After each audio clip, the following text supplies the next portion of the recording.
Hello friends, मैं आपका English teacher mister Sunil Dubey आप लोगों के बीच अपनी एक नई वीडियो के साथ। अब हम आज पढ़ेंगे कि हमने प्रेजेंट के 3 हमने पैसिव वॉइस कराए हैं, पास्ट के 3 कराए हैं। So today we are going to start a next passive voice of future indefinite passive voice. Okay, so देखेंगे सबसे पहले फर्स्ट ऑफ ऑल लेसन ये 7 है। हमें टेंस में पढ़ने होते हैं टोटल 12 टेंसेज, लेकिन पैसिव वॉइस में हमें केवल 8 पढ़ने होते हैं, 3 प्रेजेंट में, 3 पास्ट में और 2 फ्यूचर के। सो देखेंगे फ्यूचर इंडेफिनिट पैसिव वॉइस है ना। तो फ्यूचर इंडेफिनिट पैसिव वॉइस क्या कहता है कि सिंबल होता है गा गे गी, यानी किसी भी अक्षर के अंत में साउंड क्या हमारा आएगा, गा गे और गी। तो इसका रूल जो होगा वो आएगा will be plus third form of the verb. Third form of the verb compulsory है पैसिव वॉइस का। तो ये हमें सभी में मतलब एक कहते हैं ना कि वरदान की तरह काम करता है। ठीक है, तो अब देखेंगे किस प्रोनाउंस के साथ हमारे क्या लगेंगे। तो हमारे 6 प्रोनाउंस होते हैं, आई, यू, दे, वी, ही और शी। तो सभी के साथ हम विल बी लगाएंगे। With I will be, with you will be, with they will be, with we will be, with he will be और विद सी विल बी। क्योंकि इसके अंतर्गत इस हमने पैसिव वॉइस में क्या देखा, एक ही हेल्पिंग वर्ब है विल बी, और वो सभी के साथ लगना कंपलसरी है हमारा। ठीक है, तो हमारा सिंबल हो गया गा गे गी, यानी जो साउंड आएगा वो गा गे और गी की साउंड आएगा। ठीक है, तो रूल हमारा आएगा will be plus third form of the verb. अब हम इसका एक्टिव वॉइस देखेंगे। एक्टिव वॉइस मैंने बोला he will plant the plants. To plant the plants होता है पौधा लगाना। To plant the plants,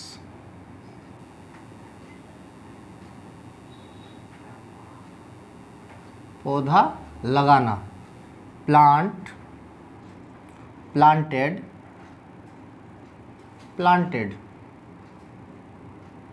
first form, second form और थर्ड फॉर्म।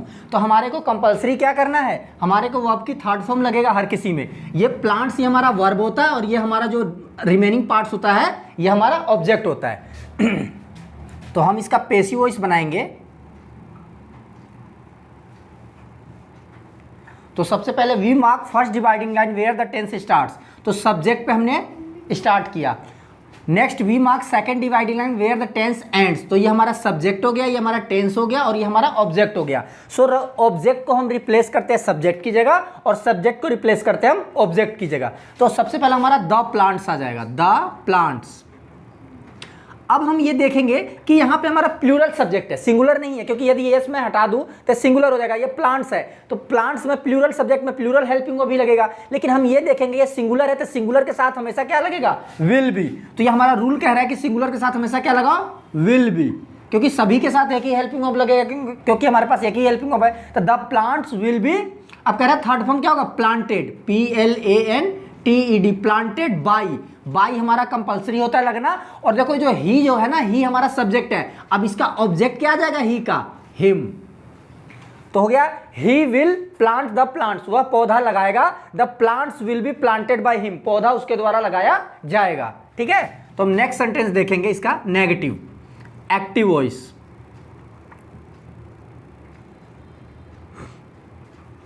He will. अब देखो फर्स्ट हेल्पिंग वर्ब के बाद हमें नोट लगाना होता है, तो विल भी है और बी भी है।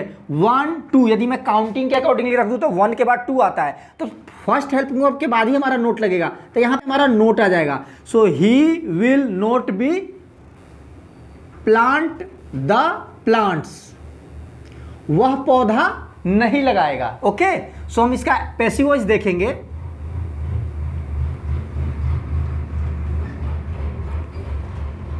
We mark first dividing line where the tense start. So subject, tense and object. So हम ऑब्जेक्ट को रिप्लेस करेंगे सब्जेक्ट की जगह। तो द प्लांट्स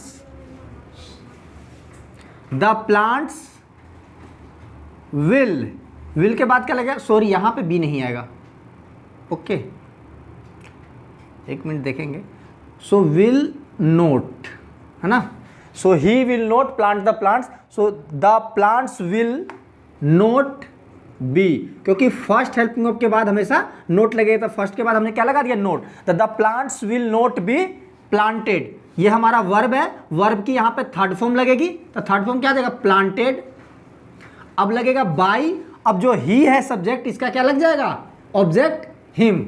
अब ये हमारे फुल प्रोनाउन होते हैं और ये हमारे हाफ प्रोनाउन होते हैं, तो हाफ प्रोनाउन हमारे सेंटेंस को हमेशा खत्म करते हैं और फुल प्रोनाउन हमारे साथ सेंटेंस को स्टार्ट करते हैं ना। तो he will not plant the plants, वह पौधा नहीं लगाएगा, सो पैसिव वॉइस हो जाएगा, the plants will not be planted by him, पौधा उसके द्वारा नहीं लगाया जाएगा। ओके, तो हम नेक्स्ट सेंटेंस देखते हैं, एक्टिव वॉइस।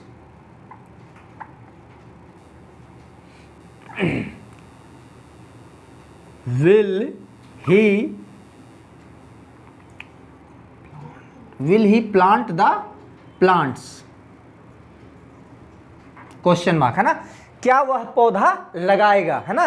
तो इसका पैसिव वॉइस देखेंगे, पैसिव, तो यहां पे विल है, तो विल का एज इट इज विल आ जाएगा, विल। अब यहां पे द प्लांट्स है, इसको ऑब्जेक्ट करके लेके आएंगे, तो द प्लांट्स, और बी अंदर रहेगा, क्यों, क्योंकि हम देखेंगे यहां पे कि विल और बी इकट्ठे आते हैं ना, तो विल कट करके हमेशा फर्स्ट हेल्पिंग वर्ब बाहर आता है ना, तो will the plants be planted by him, और क्वेश्चन मार्क है ना। तो will he plant the plants, क्या वह पौधा लगाएगा, will the plants be planted by him, क्या पौधा उसके द्वारा लगाया जाएगा। ओके, तो इसके अंतर्गत सब्जेक्ट डायरेक्ट काम करता है, इसके अंतर्गत ऑब्जेक्ट एक सब्जेक्ट के रूप में काम करता है, तो ये हमारा पैसिव वॉइस है। आपने देखा शुरू वाला टेंस होता है, बाद वाला पैसिव वॉइस होता है, ये टेंस का सेंटेंस होता है, ये पैसिव वॉइस होता है, ये टेंस का सेंटेंस होता है और ये हमारा पैसिव वॉइस होता है। फोर्थ हम एक और देख लेंगे WH फैमिली वर्ड्स के रूप में, active voice. Why will he plant the plants, है ना। अब देखेंगे why will he plant the plants, वह पौधा क्यों लगाएगा, है ना। तो पैसिव वॉइस इसका देखेंगे, WH family word as it is आ जाएगा, इसमें कोई चेंजिंग नहीं होगी, है ना। तो वाई आ गया। अब मैं यहां से द प्लांट्स लेकर के आऊं, द प्लांट्स के साथ क्या लगाते थे हम, विल बी, परंतु WH फैमिली वर्ड है तो फर्स्ट हेल्पिंग उठ करके क्या करेंगे, हम बाहर ले आएंगे, है ना। तो why will the plants be planted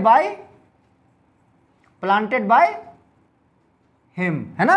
तो क्या हुआ, why will he plant the plants, वह पौधा क्यों लगाएगा, why will the plants be planted by him, यानी पौधा उसके द्वारा क्यों लगाया जाएगा। तो इस प्रकार से देखा बच्चों, हमने पैसिव वॉइस जो है फ्यूचर इंडेफिनिट का बहुत अच्छे से कवर करने की कोशिश किया, और इस चैनल की रिक्वायरमेंट है जिस बच्चों को लाइक शेयर सब्सक्राइब करें, है ना, ताकि हम अपनी न्यू वीडियो और भी आगे आप लोगों को दे सके। Thank you.